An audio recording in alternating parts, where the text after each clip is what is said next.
के पहले वीडियो में हम लोगों ने जाना था कि वंशागति किसे कहते हैं, वंशागत लक्षण किसे कहते हैं, विभिन्नताएं किसे कहते हैं। ग्रेगर जॉन मेंडल ने मटर के पौधे को क्यों चुना और मटर के पौधे के किन किन लक्षणों का अध्ययन किया। आज हम लोग उसके आगे कुछ मेंडल के द्वारा दी गई परिभाषाएं हैं जिनके विषय में हम लोग जानेंगे। सबसे पहली परिभाषा है कि जीन किसे कहते हैं। जिस समय मेंडल ने ये प्रयोग किया था उस समय तक जीन शब्द का आविष्कार नहीं हुआ था। मेंडल ने अपने इस कार्य के लिए कारक या अंग्रेजी में फैक्टर शब्द का इस्तेमाल किया था। तो किसी भी जीव में जो भी लक्षण होते हैं वो किसी न किसी जीन के द्वारा नियंत्रित होते हैं। तो लक्षणों को एक पीढ़ी से दूसरी पीढ़ी में ले जाने वाले कारकों को हम जीन कहते हैं। अर्थात वे कारक, वे फैक्टर जिनके द्वारा कोई लक्षण एक पीढ़ी से दूसरी पीढ़ी को जाता है, उस कारक को हम जीन कहते हैं। अब दूसरा परिभाषा है एलील या एलीलो मार्फ किसे कहते हैं। एलील या एलिलोमार्फ किसे कहते हैं। इसका एलील या एलिलोमार्फ शब्द का सर्वप्रथम प्रयोग सन 1906 में बैटसन ने किया था। तो किसी भी लक्षण के लिए दो जीन, एक तो नर से आता है और दूसरा मादा से आता है। तो एक जीन मेंडल के अनुसार प्रभावी लक्षण कहलाता है और दूसरा लक्षण अप्रभावी लक्षण कहलाता है। तो जो जीन, तो इस प्रकार से किसी भी लक्षण के ये जो दोनों विकल्प हैं, प्रभावी और अप्रभावी, इनके युग्म को ही एलील या एलिलोमार्फ कहते हैं। जैसे पौधे की लंबाई के लिए लंबा पौधा और बौना पौधा, तो लंबाई के लिए लंबा और बौना लक्षणों का जो युग्म है वो एक एलिलोमार्फ कहलाएगा। जैसे पुष्प के रंग के लिए लाल पुष्प और सफेद पुष्प, ये एक युग्म होता है, तो उसको हम एलील या एलिलोमार्फ कहेंगे। इसी प्रकार से बीज की आकृति के लिए गोल बीज और झुर्रीदार बीज, तो ये इस प्रकार से। तो मेंडल ने जिन 7 लक्षणों का अध्ययन किया, उनके जो दो विपरीत गुण होते हैं उनको हम युग्मों को क्या एलील या एलिलोमार्फ कहते हैं। फिर दूसरा शब्द है जीनो टाइप और एक शब्द है फिनो टाइप। हिंदी में जीन रूप और दृश्य रूप, जीन रूप और दृश्य रूप। तो कोई भी लक्षण जो है वो जो प्रकट होता है, दिखाई देता है, जैसे कैपिटल टी ये भी लंबा पौधा है, कैपिटल टी स्मॉल टी ये भी लंबा पौधा है। तो यहाँ पर दोनों ही उदाहरणों में जो लक्षण का दृश्य रूप है वो एक ही है, लेकिन जीन रूप के आधार पर ये ऊपर वाला अलग है गुण है और नीचे वाला गुण अलग है। ये समयुग्मजी लक्षण है और ये विषमयुग्मजी लक्षण है। तो लक्षण जो प्रकट होते हैं तो प्रकट होने के आधार पर जो गुण दिखाई देते हैं उसको हम दृश्य रूप या फिनोटाइप कहते हैं। और किसी भी लक्षण के लिए जो जीन उस जीव में पाए जाते हैं तो जीन के आधार पर जो गुण निश्चित किए जाते हैं उसको हम जीन रूप कहते हैं।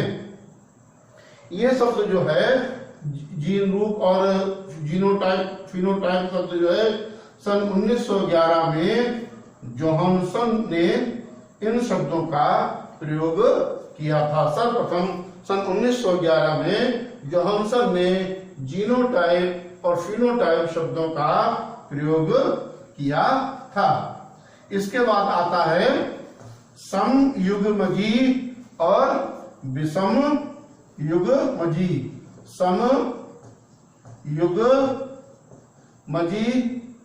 और दूसरा शब्द है कि विषमयुग्मजी। किसे कहते हैं? समयुग्मजी या विषमयुग्मजी किसे कहते हैं? तो किसी भी गुण के लिए अगर दोनों जीन एक से हैं, एक समान प्रकार के हैं तो उसको हम समयुग्मजी कहेंगे। जैसे कैपिटल टी या स्मॉल टी ये हमारा लक्षण है बौना पौधा, ये लक्षण है हमारा लंबा पौधा। तो यहाँ पर दोनों पहले वाले में दोनों प्रभावी जीन हैं, इसमें दोनों अप्रभावी जीन हैं। तो इस अवस्था इसको गुण को कहते हैं शुद्ध लक्षण और इस लक्षण को समयुग्मजी अवस्था कहते हैं। और यदि किसी लक्षण के लिए एक जीन प्रभावी है दूसरा जीन अप्रभावी प्रकार का है तो उसको हम विषमयुग्मजी लक्षण कहते हैं। उस अवस्था को हम विषमयुग्मजी कहते हैं और उस लक्षण को हम संकर लक्षण कहते हैं। तो संकर लक्षण और या जैसे उदाहरण के तौर पर कैपिटल आर स्मॉल आर, तो ये यहाँ पर एक जीन प्रभावी है दूसरा जीन अप्रभावी है। या कैपिटल आर स्मॉल आर। तो किसी भी लक्षण के लिए अगर दोनों जीन एक से होते हैं, एक समान प्रकार के होते हैं तो उसको हम समयुग्मजी कहते हैं। और यदि एक जीन प्रभावी दूसरा जीन अप्रभावी प्रकार का होता है तो उसे हम विषमयुग्मजी कहते हैं। अगली परिभाषा है कि प्रभावी लक्षण किसे कहेंगे और अप्रभावी लक्षण किसे कहेंगे। प्रभावी गुण या प्रभावी लक्षण और दूसरा शब्द है अप्रभावी लक्षण। तो ध्यान देंगे जैसे कैपिटल टी स्मॉल टी यहाँ पर दोनों जीन मौजूद हैं तो लेकिन जो गुण प्रकट होता है वो कैपिटल टी तो अपने गुण को प्रकट करता है लेकिन स्मॉल टी अपने गुण को प्रकट नहीं करता है। इसलिए यहाँ पर जो गुण प्रकट होता है वो कैपिटल टी के अनुसार लंबा लक्षण उत्पन्न होता है लेकिन जो स्मॉल टी का जो बौना गुण है वो प्रकट नहीं होता है। तो इसलिए जो लंबा गुण है पौधे की लंबाई के लिए लंबापन जो है वो प्रभावी लक्षण कहलाता है और जो बौनापन है वो अप्रभावी लक्षण कहलाता है। इसी प्रकार से कैपिटल आर स्मॉल आर यहाँ पर एक ये प्रभावी जीन है और एक अप्रभावी जीन है। इस जीन के अनुसार पुष्प का रंग लाल होता है लेकिन इस स्मॉल आर के कारण पुष्प का रंग सफेद नहीं होता है। तो यहाँ पर दोनों जीन मौजूद तो हैं लेकिन एक जीन अपने गुण को तो प्रकट कर पाता है लेकिन दूसरा जीन अपने गुण को प्रकट नहीं कर पाता है। इसलिए इसको हम अप्रभावी लक्षण कहेंगे। अब आज हम इसमें मेंडल ने 3 नियम दिए हैं। उनमें सबसे पहला नियम है प्रभाविकता का नियम। मेंडल का पहला नियम है प्रभाविकता का नियम। प्रभाविकता का नियम क्या है कि अगर किसी भी लक्षण के शुद्ध, जैसे मान लीजिए शुद्ध लंबे पौधे का संकरण उसके विपरीत गुण वाले बौने पौधे के साथ कराते हैं, तो जैसे कैपिटल टी, स्मॉल टी। अब देखिएगा यहां पर तो शुद्ध शब्द लिखा जाता है, लेकिन यहां पर शुद्ध शब्द नहीं लिखा गया है, क्योंकि जो प्रभावी लक्षण है उनकी दो प्रकार हो सकते हैं, या तो प्रभावी लक्षण शुद्ध होगा या संकर होगा, लेकिन अप्रभावी लक्षण जो होता है वो हमेशा शुद्ध ही होता है। इसलिए यहाँ पर कभी भी शुद्ध शब्द नहीं लिखा जाता है। तो जब किसी भी दो विपरीत लक्षणों के शुद्ध पौधों के बीच में संकरण कराया जाता है, तो इनको हम यहाँ पर पी लिखते हैं, अर्थात पैतृक पीढ़ी। एक पौधा जो है फीमेल के समान व्यवहार करता है, दूसरा पौधा मेल के समान व्यवहार करता है। लैंगिक जन्म क्रिया के लिए यहाँ पर युग्मक अर्थात गैमीट्स का निर्माण होता है, स्मॉल टी। और यहाँ पर भी लैंगिक कैपिटल टी और कैपिटल टी, यहाँ पर भी युग्मक। इसका जब होता है क्रॉस तो कैपिटल टी स्मॉल टी, इसका जब क्रॉस होता है तो कैपिटल टी स्मॉल टी, इसका जब क्रॉस होता है तो कैपिटल टी स्मॉल टी, इसका जब क्रॉस होता है तो कैपिटल टी स्मॉल टी। तो हम देखते हैं कि F1 पीढ़ी में जितने भी पौधे प्राप्त होते हैं वो सब प्रभावी लक्षण वाले प्राप्त होते हैं।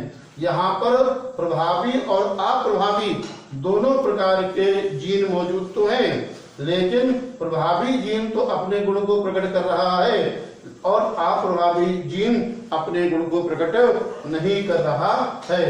तो प्रभाविकता के नियम के अनुसार जब शुद्ध प्रभावी गुण वाले किसी भी लक्षण का संकरण अप्रभावी के साथ कराया जाता है, तो प्रथम पीढ़ी में जो गुण प्रकट होता है वो प्रभावी गुण ही प्रकट होते हैं, अप्रभावी गुण प्रकट नहीं होता है। इसलिए इसे हम प्रभाविकता का नियम कहते हैं। अब शेष जो दो नियम हैं वो हम लोग जो है अगले वीडियो में सीखेंगे।